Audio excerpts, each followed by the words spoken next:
Assalamualaikum. Hai semua, saya Hana, pengacara Semakmur TV, TV PSS SMK Felzah Kangki. Pada 7 Januari 2026, Semakmur mengadakan Hari Pendaftaran Tingkatan 1 bagi menyambut kehadiran pelajar-pelajar sekolah rendah ke alam sekolah menengah.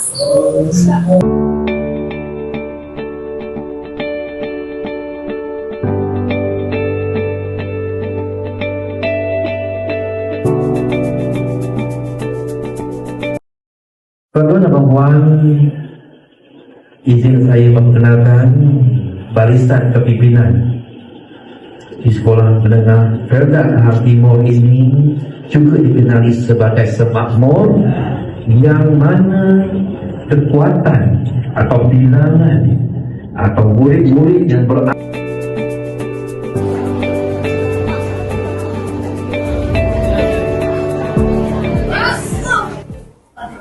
Assalamualaikum, Dik. Assalam. Apakah perasaan adik apabila telah masuk ke tingkatan 1?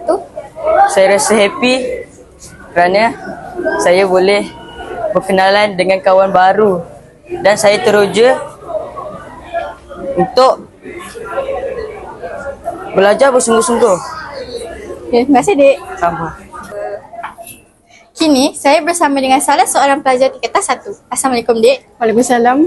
Apakah perasaan adik apabila adik telah masuk ke alam remaja ni?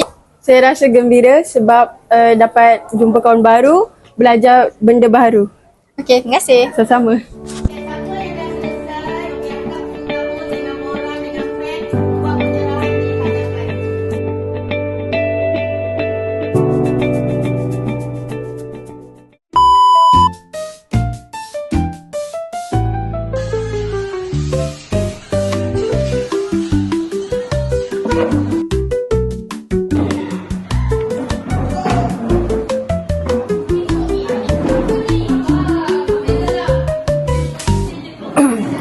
Bersama saya Hana, wartawan Semakmur TV, TV PSS. Kini, saya bersama dengan Puan Nuraini. Assalamualaikum, Cikgu. Waalaikumsalam. Bolehkah Cikgu berikan sedikit pesanan dan nasihat kepada pelajar-pelajar tingkatan 1 sesi 2026-2027?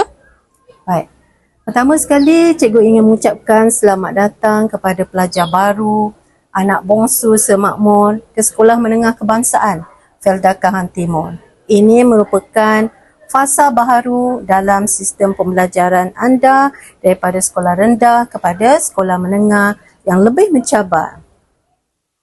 Jadi pertama sekali perlu cikgu nasihatkan kepada pelajar-pelajar baru yang bersekolah di Semakmur. Pertama, menjaga disiplin. Di mana saja anda berada, disiplin adalah yang paling utama. Keduanya, anda perlu bijak mengurus masa kerana pembelajaran di sekolah menengah ini lebih mencabar. Banyak perkara yang anda boleh explore di sekolah menengah sama ada dalam bidang kurikulum maupun co-curriculum. Ketiga, pilihlah rakan yang baik, rakan sebaya yang membantu dan mendorong anda untuk mencapai kecemerlangan. Rakan sebaya memainkan peranan penting ke arah kejayaan anda. Dan seterusnya, libatkanlah diri, keluarkanlah bakat apa yang ada di dalam diri anda dalam bidang co-curriculum. Jadikan diri anda juara dalam segala bidang di dalam co-curriculum untuk mengharumkan nama anda sendiri, seterusnya nama Semakmur.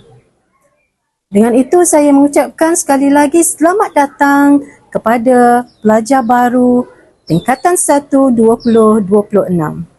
Okay, terima kasih, Cikgu. Sama.